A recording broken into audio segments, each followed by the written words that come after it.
Olá, amigos, tudo bem? O episódio de hoje está especial.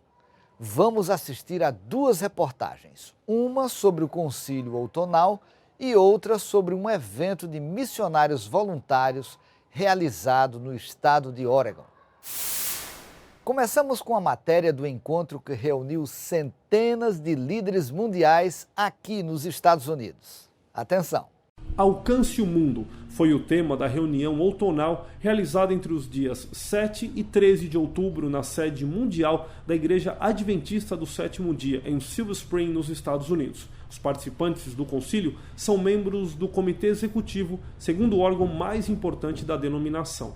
O concílio teve ênfase no plano chamado Envolvimento Total dos Adventistas. O projeto prevê a conquista de pessoas para Cristo através da descoberta de suas necessidades e atenção a elas, resultando no plantio de novas igrejas. A estratégia inclui oração constante, utilização dos métodos de Cristo e o uso da rádio e TV. Durante a sessão anual, o presidente mundial dos Adventistas, pastor Ted Wilson, disse o que espera de cada fiel: todo mundo um semeador.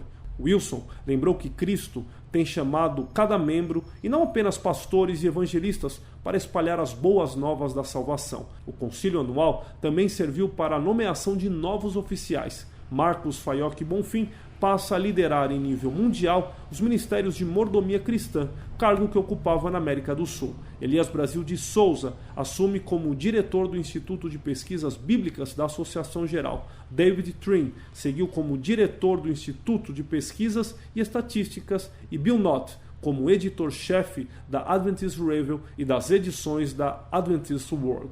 Os líderes das 13 regiões da igreja, os quais se comprometeram a respeitar os estatutos votados na última Conferência Geral, conheceram dados relevantes. De 1965 a 2014, cerca de 40% dos batizados abandonaram a igreja. Desses, 58% estariam dispostos a retornar e 63% disseram que eram jovens adultos quando deixaram o adventismo. Em resposta aos números, o presidente Ted Wilson disse que simples gestos como um aperto de mão ou chamar os jovens pelo nome podem fazer muito pela permanência de milhares nas fileiras do adventismo. As finanças também ocuparam espaço no concílio. De acordo com Juan Presto Poisson, tesoureiro mundial da igreja, a desvalorização de algumas moedas enfraquece a organização e afeta diretamente seu órgão máximo, que passa a receber menos doações. Além de planejamento mais estudado para 2016, outra boa notícia veio à tona. Foram economizados cerca de 3 milhões de dólares na última Assembleia Geral dos Adventistas. Para terminar, acompanhe as mudanças no Departamento de Comunicação. Tânia Holland e Sam Neves passam a atuar como diretores associados do pastor Williams Costa Jr., líder mundial do departamento. Tânia já exercia no ministério a função de designer, enquanto que Sam Neves, que desenvolveu o game bíblico Heroes, era associado do pastor de Waterford, na Inglaterra. Eles substituem Garrett Caldwell, atual diretor de assuntos públicos da Universidade de Saúde de Loma Linda, e Andrew Brink, editor associado das produções digitais da Adventist Review e Adventist World Magazine. Jennifer Steinmetz, até então assistente de produção da ANN Video, foi promovida para diretora de notícias do departamento.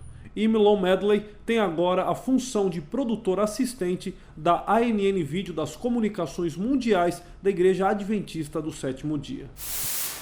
Participantes de uma organização de missão adventista tiveram a oportunidade de escutar histórias maravilhosas de serviço durante o seu evento anual em Oregon.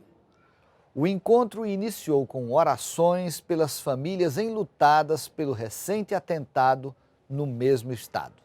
A Maranata Voluntários Internacional abriu a sua convenção anual com um momento de oração pelas famílias das vítimas do massacre que aconteceu no dia anterior em um colégio localizado a apenas 2h30 do local da reunião. Apesar da proximidade no espaço e no tempo, enquanto um evento lembrou o que pode haver de pior no ser humano, o outro celebrou os esforços de pessoas que fazem o bem ao próximo, provendo poços d'água, escolas e igrejas em regiões de maior necessidade no mundo. De várias partes do mundo chegaram histórias sobre o impacto da Maranata tanto na vida de quem recebe os benefícios, quanto de quem já contribuiu ao longo dos últimos 46 anos de história da organização. Dani Poljak, experiente no ramo da construção civil, lembrou que as outras grandes construções que ele já fez podem vir a durar 20, 60, quem sabe até 100 anos, mas os resultados das pequenas igrejas e escolas construídas pela Maranata vão durar para sempre. Makosong Moyo afirmou que no Zimbábue e no Malawi, as escolas levantadas pelos voluntários da Maranata estão entre as melhores de cada país e que os poços agora trazem água para toda a comunidade,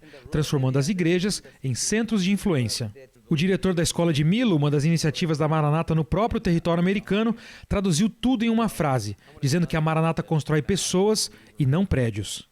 O pastor Gilberto Araújo, que por muitos anos serviu a igreja na África e agora serve em uma área predominantemente muçulmana, lembrou o tema do encontro, concordando que sim, já estamos perto do lar.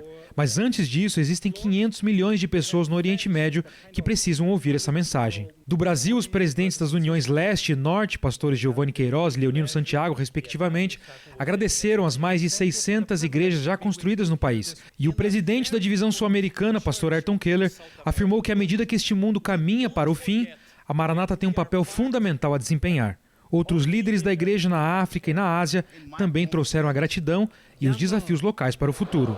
Segundo dados da Maranata, somente nos últimos anos, a organização recebeu mais de 180 mil pedidos para a construção de igrejas e escolas ao redor do mundo todo. Mas mais do que recursos para atender esse desafio e continuar levando adiante esse ministério, a Maranata precisa de pessoas dispostas a dar significado para a sua vida, trabalhando para melhorar a vida de tantos outros. Lisandro Stout, de Portland, Oregon, nos Estados Unidos, para a ANN. Bem, por hoje é só. Voltaremos na próxima semana com mais notícias da Igreja Adventista do Sétimo Dia no mundo. Até lá, se Deus quiser.